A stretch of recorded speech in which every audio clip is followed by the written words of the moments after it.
いは5のテスト Hello everybody, my name is Drake. And I'm Grant. And welcome back to JoJo Overdrive! We are doing Chapter 7! We're back from our 3-year hiatus. Yes, exactly. I know it's been it's been so long. As you've noticed, we're here over at JoJo Overdrive have finally uploaded a video on time, unless something disastrous happens in between this recording and the upload, which I am so sorry if that is happening, but hopefully that doesn't. So this was a fun chapter, and it seems like we're wrapping up this stand fight, which I honestly faster than I thought it would. Yeah, I kind of wanted it to wrap up. We can do it in 2 chapters, and it was a good length. But what did you guys think about this chapter? Put it down in the comments. What did you think? Did you think it was too fast, too slow, even? I don't know. Just Fast and Furious. Yes. I love the Fast and the Furious, but this is not the Fast and the Furious. This is the JOJOLands. Very different.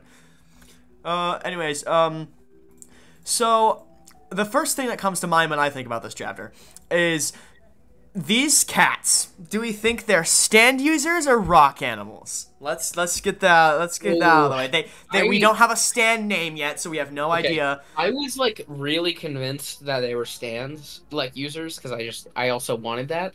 But this chapter specifically, I don't know. It convinced me that it's gonna be rock animals. They seem pretty like monstrous. They don't seem like normal. I know that usually like stand having animals can be like Iggy is more of like acts like a human rather than a dog, but these cats seem like different than regular cats, right? Yeah, they seem and even off. with them being able to like kind of unwind themselves, that's kind of like Jolene, but I don't know why it just like it made it seem even more than like Mountain Tim, even more just like body horror type stuff. And either we're gonna get more of these cats or something's up, because there was no like stand catch at the end. It could be maybe at the end, like volume release. We could get a stand name reveal for these cats. Or it could be next chapter if there's just like a thing where they figure it out. Yeah, that's what I'm saying. Because it seems like they've been neutralized for now, but there wasn't a thing at the end saying like something. They're not retired. You know what I mean? But like, at this point in the story, the stand name, if they were stand users, would have gotten revealed. And yeah, it's a lot more physical in terms of the ability. It's physically, what is it? It's their fur, I think JoJo says, or at least comes out of the fur. It's something very weird. And physical, like, deformities like that are more of an aspect of rock animals. But at the same time, I don't want to, like, associate this part too much with part 8. I want it to be able to stand out on its own, but I keep on making these small little connections and everything. And so, have we had any direct confirmation of anything from like part 8 connecting to here, right? No, right? No, not so far. No, yeah. Well, actually, wait, no. Kira in the family tree. That's right, the family tree at the beginning. But even the family tree is different than the one we see in part 8, so it's even more like separating itself from that part. That's more of a retcon, if anything. Also, you notice how they didn't add K into the volume release when the volume release just happened? Yeah. I don't think they did, at least. Something interesting is happening with that family tree, right? Something's got to be wrong there. Well, we have the whole thing about his dad, which is 1000% gonna be a plot point, because you don't just have a Giorno analog and then do nothing with the dad. Absolutely. Also, another thing I noticed is that was it the strings of the cats or whatever, they weren't able to be broken by the scissors, which could be another point to it being like a stand, because it's not affected by it. But it could also just mean something. It's very hard to like figure out what's the deal with these guys are, and I hope we get answers sometime soon. I don't want this lingering in the back of my mind forever. There's a disgusting part where we'll talk more about Usagi coming back, but him with the burger with the pineapple on it. Oh yeah, Usagi. If you forgot, Usagi apparently gets burgers with pineapple on it. Yeah, gross. It's a interesting. Did did Araki just like think Hawaii pineapple, bam, put it on there? They sell burgers with pineapple. That's like decently. It's not like super popular, but it's like offered at places. Yeah, but like he could have chosen any burger ever. He could have done anything. That type of burger is called a hula burger. What are you Don't disrespect me, Grant. Don't how dare you out me in front of the entire audience like that. It's still very peculiar. But I do like that whole scene. The whole scene with Usagi is the highlight of the chapter. Good, yeah. I really liked him just crashing the car, and it's very fun. It's very fun, and he's beaten the traitor allegations. Finally. Thank God. I thought that was gonna be like more of a thing throughout this like part of the story. I thought this was gonna be. We have the whole thing with Rohan being like, don't trust these guys or whatever. Yeah. No, I'm just saying like Usagi left at like the midway point of the last chapter, and I thought he was gonna be gone for a couple more, right? I thought he was gonna be out of this whole entire. I mean, I just didn't think this was gonna be resolved so fast. That's true. I thought this was going to be more like a 4-parter rather than a 2-parter. Yeah, again, I agree. Still, we have no idea. And also, we know that they can't succeed easily. I mean, of course, they've gone through some struggle now to beat this, but we know, I think JoJo said specifically that no matter how many people they had there, they would have failed. That's like, I think, if I remember correctly, like the general wording of what he said. So, this cannot be the end of this like section. This encounter with the cats, maybe so. I have some thoughts about that, but that's more. I want to leave that more towards the end of what that is. Yeah, I've just been really enjoying this group so far. I think it's been a really solid group. Yeah, the ways that each of them try and deal with this fight are very entertaining. We had that part where Paco has to carry Dragona up the tree with the hustle or whatever, like while they're attached to each other, so they can get like they can cut each other up or whatever off of the wires. And the hustle is so far I want to see even more with it because it's been used in very interesting applications. I've been so used to quote unquote punch ghosts being a part of the core cast in JoJo parts. That it's kind of reminiscent back in Steel Ball Run, where Gyro it's and shocking to not have any punch ghosts so far. Yeah, Gyro and Johnny both also didn't have punch ghosts until Johnny got a punch ghost, but that was like one time way late on the very end game of the whole part. But I think it's a lot more interesting when stand abilities aren't just hitting things. Like, they don't have direct combat ability. Not to say that I love, like, Star Platinum and Crazy Diamond and Stone Free, Gold Experience, yada, yada, yada. But it's a lot more interesting when the direct, like, offensive capabilities of the stand are more just ability-based, rather than if they get within close range of you, they can break all of your bones in 2 seconds. I still like those. But I feel like the series as a whole has evolved out of the need for that to be the ability of the main character. So I'm very happy of the direction that these fights are going in. Yeah, and I think having a larger cast, because of the whole thing with JOJOLAND is it's kind of smaller. It's larger in terms of there's the family, but the core like fighting cast is basically 2 people for most of it. Yeah. So it's nice to have 4 people. And even I loved Mate Kudasai. Yeah. The whole thing about having to say it to him. Yeah, that's Mate Kudasai. I guarantee is going to be a very, very well used ability, unless Usagi dies in the next like 2 chapters, which is still on the table. It's still not. I mean, like, there was so many. I remember especially the 2nd chapter when it came out. There were like a ton of people saying it was going to be evolve into King Crimson because it's also a King Crimson song or whatever. Yeah, and that, like, Usagi was this part's Diavolo. Yeah, I think I was mentioning how he kind of like is reminiscent of a Doppio in terms of his his mannerisms, his demeanor. It reminds me of like Doppio's original appearance, where he's like, does he say if it's like a bug or a frog or something like that? Like, he's very friendly. He seems very kind on the outside, but it's like, once you get to know him, then he's a drug dealer who's very bad and kills people. Basically, Usagi talks exactly like the meme about JOJOLian dialogue. Yeah. Who knows how much of that is translation versus the actual series, but it is either way, it is funny to point that out. Speaking of Usagi is really the MVP of the chapter, because he's able to defeat the enemies, and him defeating them doesn't even have to do with like mostly any of their stands. Of course, he makes the net out of Monte Kudasai to like subdue them, but the actual way that they're neutralized is because of a very creative application of the lava rock, which is I thought was very fun.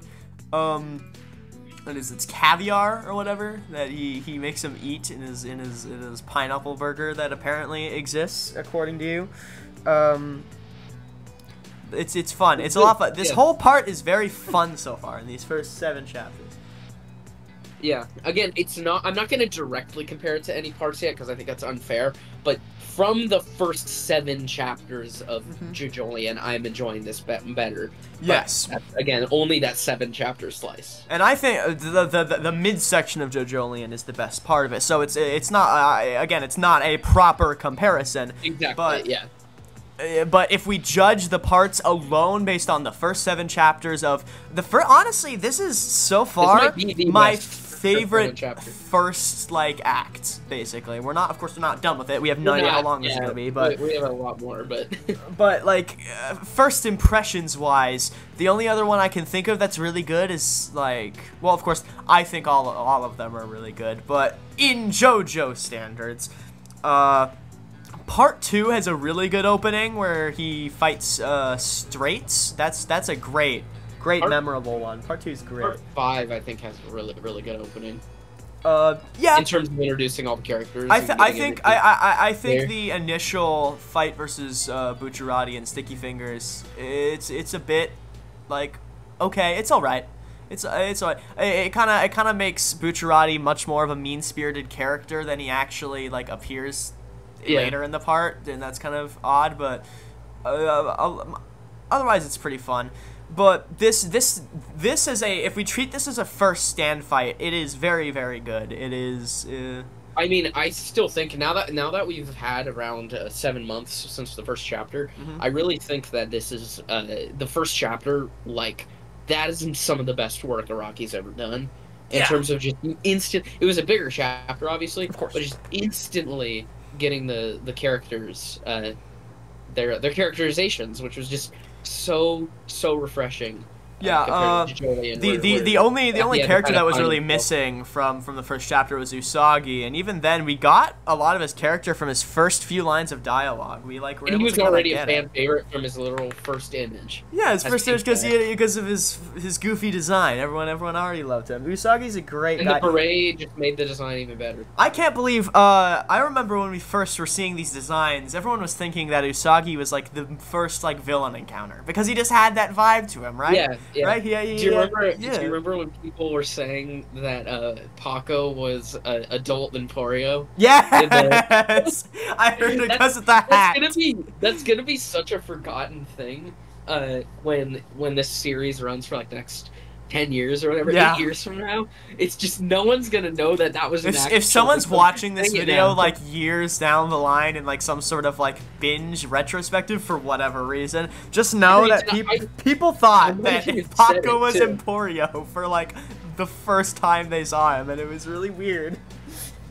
I also remember people saying I was crazy in the short little analysis I did of the first photo, and I was like, I think Dragona is a Joestar, and people in the comments were like, people were crazy. Were like actually thinking it wasn't, and then it was like, yeah, he is. Shows you guys, you fools on the internet. What are you doing? We have a direct line. We are JoJoverdrive. We have a supreme authority on all subject matters of JoJo's Bizarre Adventure. When you become a JoJo tuber, you just ascend to You just another know plane. different things. Yeah. I just noticed because I'm just scrolling through the chapter. We still haven't gotten a break from him drawing Rohan. We have like the last page has a Rohan I know, panel. it's God so damn funny. it! Araki, There's stop. also another speech bubble with his face too earlier on. Earlier, I didn't notice it. Oh, is it I like? believe so. Oh yeah, there is. Yeah. Page 29. It's the classic Araki emoji. Emoji. Also with the caviar too. Yeah, it's just a pile of eggs. What? He hasn't done emojis that often recently. He hasn't right? done it that. Yeah, he hasn't been that bad about it. Been... He hasn't even been that bad about the dialogue too, and it seems like it's specifically like an Usagi trait. But oh my god, the last like 4 chapters of JOJOLands, it's like incessant. The last few chapters of Steel Ball Run are nuts. It's like that. There's a wild section. And it's weird too because it's like the most serious section out of all of it. And there's this like part where literally every single sentence that Valentine says to Johnny is punctuated by a picture, even if it doesn't matter. It's like he says to him like, "Do you trust me?" And then it has an image of the word trust emplated in like metal or something. It's like, what are you doing, man? What is he cooking? What are you doing? It's actually kind of crazy. So I'm glad he's toned back a bit back. That was a. I mean, I guess it's a stylistic choice and it fits with the bizarreness, but keep it more subtle, okay? A small character trait I literally just noticed going through is I like Usagi being the only one to still call everyone by the colors. Oh, he's still doing that? I did not notice. For Dragona. I guess I'm becoming a speed reader. Oh no. Yeah, Pink-chan. Yeah, I see. Which is totally a reference to Reservoir Dogs. Everyone was already talking about that. 100%. They're stealing diamonds and stuff like that. I love how creepy the cats look when they go like insane. Yeah, mode. it's some great great Araki drawing there. That feels like a really like feels like he hasn't really got to stretch his legs being able to do that kind of like just creepy stuff. He isn't the best at drawing animals, and he hasn't gotten better at Especially dogs. Especially dogs. Famously, freaking Owasuke in part 8, in some panels looks like a demon creature when he's supposed to be just cute little dog. Well, he's a rock animal, so... He's a rock animal. Excuses. It was unintentional. A Rocky never does anything unintentionally or bad. Flashback man, flashback. No, I have to say it. I have to say it every single time. But no, these cats, when they go like scary mode, they look very cool. Like I remember like reading this, and I flipped to this page, and it was like this is a good classic Araki body horror drawing with like the tendrils of like fur or wire coming out of them as they're like deforming. It's crazy. That's what makes me think it's a rock animal. To be fair, I don't think Araki has ever said he likes cats that much. He's a big dog person. That's why he kills them so much. That's because he wants the villains to be evil or whatever. It's so he an makes them easy kill way to dogs. make a villain evil. Yeah. But I don't think he's ever said anything about caring about cats. I don't know. I could just be misremembering, but I think he even said like in some interview or some in one of the chapter end things that he like disliked cats. I don't want to start one like fake Araki rumor though. Like people just hear. Don't do that. We have no source. I have no source. I'm just in the back of my mind something like that could have happened. Don't be the guy who watches one video of somebody subtitling Araki saying that Emporio will be the part 9 main character and immediately take it as fact. Do not do that, please. For me, also for this chapter, I'll just get into it now. The ending I thought was really, really interesting, and I liked how it had the like do across the screen. Yeah, because it totally felt out of a movie or like a TV show when the other characters on the team are like, "Wow, we did it, we won," or whatever, and then like the one guy just goes, "What?" I could imagine it in my head right now. And then just the tease of something else watching you. This feels like the man in the villa all over again. Well, something's gotta own these cats, right? Totally. That's what I'm thinking. So even with the rock animals, there was always a rock human in charge of them, right? Yeah, it could also just be looking for the cats too. That's true. These cats could genuinely just be like unrelated or something like that, and just be kind of hostile towards other things, and they got like released from containment or whatever. There's so many directions the story can go in. We're at a good. The last couple chapters were hard to talk about more just because they were in the middle of like a fight, and it's like there was not much predicting you can do. It's like, oh, how will the fight go? I mean, they'll probably beat them eventually. They'll win. Maybe someone will die at worst, but you know what's gonna happen at the end. But now we're at a point where it's like, okay, the cats are down. That was the plot point. That was it. And what's gonna happen now? We're at a very interesting point. Okay, I'm just gonna bring it up to get it out of the way because I mentioned earlier about JOJOLands connections. Do you think it could be Josuke researching rock animals? Looking at rock animals? That would be really, really cool, but I feel like that's not it. That was just immediately what I thought. I probably half wishful thinking too, but also I'm like, that would be interesting if we have rock animals here, because I also was thinking the same thing, like, oh, these cats are rock animals for sure. It just feels like that, but still, I'm saying it again. I don't want to automatically assume everything is a Part 8 reference. One thing I hate too at the end. Is that they keep repeating the line about Rohan being like, "Can you trust them?" or whatever, and like that keeps being like, okay, something's gonna happen here. And right now, for me, the most likely like betrayer of the group is Paco. It's Paco. Yeah, we talked about this before, but for those who haven't seen the other podcasts, the theory is that Paco in the first chapter, JoJo says like, oh, I haven't seen him for a while, and I have no idea what he was up to for like years or something like that, or months, a large amount of time. And then he came back, and suddenly he was like super jacked and everything, and he was like different or something like that.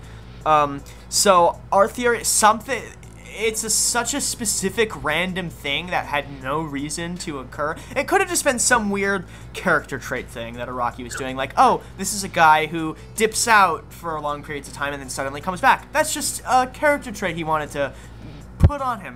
But story-wise, it would be much more interesting if that would lead to something, if he was the traitor of the group. So the second thing is that Usagi has been so obviously, like, been pointed towards, he's the traitor, it feels like an obvious red herring, unless it's a double obvious red herring and he's actually going to betray them later down the line, even though he could have now, but something, there's just not, we don't know enough context about, like, the story. Do we think, what's her name? Meryl McHugh, I think is her name? The head boss. Oh, God, yeah, we haven't even seen her the head boss. A while now. Was this mission truly about the diamond, or did she know about the lava rock? Was it coincidence? I think it was about the diamond. I think it's coincidence. I think whoever was watching Rohan is the interested party in the lava rock thing. Okay. Yeah, okay. So are we thinking that they're gonna... Okay, I'm thinking that they have this lava rock now, and they're going to defect from Meryl McHugh's group, or whatever, her, like, chain of minor criminals, I guess, and she's gonna, like, send some guys after them to get back at them. That's what I think is gonna be the setup for the next couple things. But we still don't know how this mission ends. It has to end poorly, and it hasn't ended poorly. We're fine at the moment. So that's... No, I mean, obviously, the... sound effect means that they're right there, in my opinion. That's what I think it's gonna be. I think they're gonna step out of the trees or something. I think that's gonna be an instant reveal almost next chapter of whatever. Let's hope so, because I don't know what the next chapter would be if it isn't a reveal. I think it's super interesting that it says the wording. It says it looks like something was watching you and not someone. That's true. That could, again, we're not exactly translators here, so we... Yeah, exactly. I don't know. It could totally be... It's so close, it's kind of doesn't matter that much. Something you always have to keep in mind when you're reading any kind of fan translation, or even just any translation, period, is that you are technically never going to be reading the exact source that the author was, like, intending to share to your like, brain. Right. Also, there's always going to be alternate interpretations. Really just happened in the volume release too. he just changes stuff for the volume release too. Yeah. Like it's just straight up. It was pretty minor things in this thing. It was like Dragona's favorite food was changed or something random. And papaya, yeah. Araki sometimes just wants to do stuff like that. Like so Super random. So this I am going to take for now until something changes I'm taking the translation at face value. I'm gonna take no matter just because there's no way because I don't know Japanese. There's no way I'm ever going to be able to understand this series to its absolute fullest, like just based on reading it alone. So I'm gonna take it at the face value of this version that says something is watching. It's being vague about it. Could it be another cat? Another one? Sure. There's a fourth. Throw it out here. Why not? But yeah, this was a very, very good chapter. That's all I have to say. It's getting. We've been saying that for basically every single one. I think there's a point where it dipped down to like good, but this so last far, chapter was just didn't have a lot to talk about and was just formulaic. But this one I think really, I'm just glad we got it done in 2.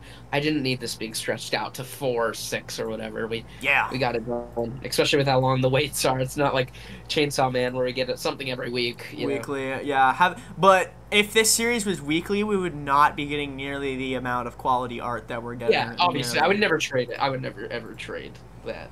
I'm fine in the with page it being counts like too. Yes, that's true. They're very this whole section would have taken way longer in terms of chapters. So we're kind of I think wrapped up with the chapter now. Yeah, we're good. But I also wanted to talk about because this was like pretty big news. The Abakio in All Star Battle R. I didn't want to do a whole video for this because we've had our thoughts before, but I think it's super cool. And they literally, as we were recording this on Twitter, they released images of him in game or whatever. And one of the great heat attacks is the stomp meme. You know, really? It's the kick? I haven't seen that yet. I haven't looked. And Narancha. It appears to be that. Send that to me afterwards. I'll look at it. Or what's it called? Like modding it to make the picture have all 3 of them in it at the same time. It looks to be that's going to be one of the special. He's going to summon the other 2 and they're going to kick the hell. That's great. That's fantastic. I know. We were literally just talking about last night about how like Chocolate and Sekko or Abakio are the only 2 choices. Yeah, and it's Abakio. Thank God. That was that was the deserving choice. I just didn't think because they had said in the past they hadn't been able to do it, so I didn't know. well, we'll see. Yeah, because I think he was originally going to be in either Eyes of Heaven or the original All Star Battle. Eyes of Heaven. Okay. It was Eyes of Heaven. Yeah. They had a model and everything, but they scrapped him like before actually implementing anything. So all they have in the files is the original model or whatever for him. And so I was kind of guessing that was it. But it's just happy. Well, I'm happy that the whole Part 5 main team is finally in a game together. That's great. That's awesome. Too small to make a whole video out of though. So there you go. For the true JoJo Overdrive Patriots at the end of this video. I mean, he was easily the most. He was the most requested character for the game. I think maybe besides Toru. Okay, of original universe characters, I would say Abakio is genuinely the #1 requested. Yeah. My only thing was that I just didn't know how they'd make him work. They made him work, and so now we have Part 4 and Part 8 left, and I think it's Mikitaka and Toru are the last 2. Before I said Angelo, but I think I might change my mind and go to Yuya, the Highway Star guy. Yeah.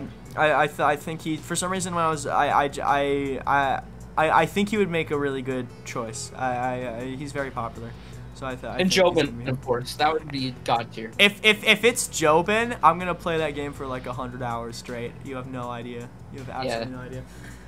But anyways, thank you everybody for watching and watching to the very end of this video. Wow, thank you. I'm promising now to hold myself accountable. We're gonna do at least 1 more video in between. We're not gonna have these breaks. It was just kind of like we didn't have much to talk about. Yeah, for sure we're gonna do Part 6 tier list next. I'm gonna.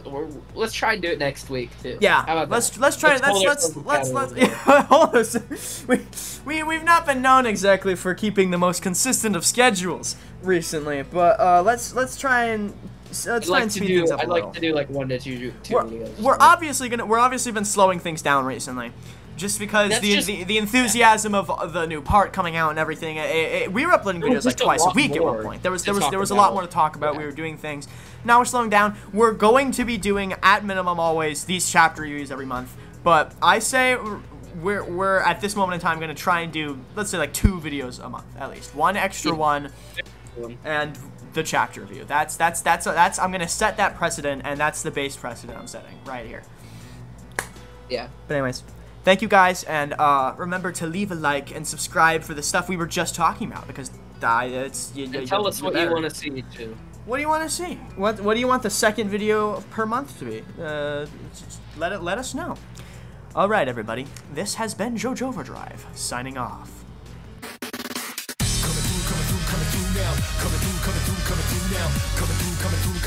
Shake it like it's heat. Overdrive. Coming through now. Coming through now. Coming through. Watch where you're going. Overdrive. Let the downside up the top notch. Whatever haters do.